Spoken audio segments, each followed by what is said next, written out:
ശബരിമല മാളികപ്പുറം മേൽശാന്തിമാരെ തെരഞ്ഞെടുത്തു. ശബരിമല മേൽശാന്തിയായി കോട്ടയം സ്വദേശി എ.ഇ. ശങ്കരൻ നമ്പൂതിരിയെയും മാളികപ്പുറം മേൽശാന്തിയായി തൃശൂർ സ്വദേശി ഇ.എസ്. ഉണ്ണികൃഷ്ണനെയും തെരഞ്ഞെടുത്തു. സന്നിധാനത്തെ ഉഷപൂജ കഴിഞ്ഞാണ് തെരഞ്ഞെടുപ്പ് നടപടികൾ ആരംഭിച്ചത്. പന്തളം രാജാവിന്റെ പ്രതിനിധികളായി എത്തിയ കുട്ടികളിൽ ശരൺ പി വർമ്മയാണ് തിങ്ങി നിറഞ്ഞ ഭക്തജനങ്ങളുടെ ശരണമന്ത്രവിളികൾക്കിടയിൽ പുതിയ ശബരിമല മേൽശാന്തിയെ തെരഞ്ഞെടുത്തത്. 8ാമത്തെ നറുക്കിലായിരുന്നു പുതിയ മേൽശാന്തിയുടെ പേരും മേൽശാന്തി എന്നെഴുതിയ നറുക്കും ഒരുമിച്ച് ലഭിച്ചത്.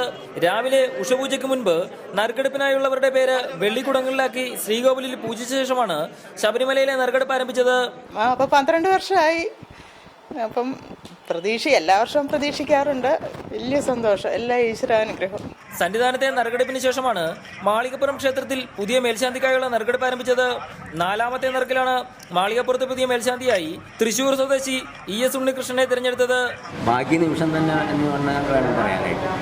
അത് അമ്മയുടെ കടാക്ഷവും അയ്യപ്പന്റെ കടാക്ഷവും. വരുന്ന വൃശ്ചികം 1 മണ്ഡലപൂജയ്ക്കായി നട തുറക്കുമ്പോഴാകും പുതിയ മേൽശാന്തിമാരുടെ സ്ഥാനാരോഹണ ചടങ്ങുകൾ നടക്കുക. ക്യാമറമാൻ ഷമീർ പത്തനാപുരത്തിനൊപ്പം എസ് ശ്യാംകുമാർ, റിപ്പോർട്ടർ, പത്തനംതിട്ട.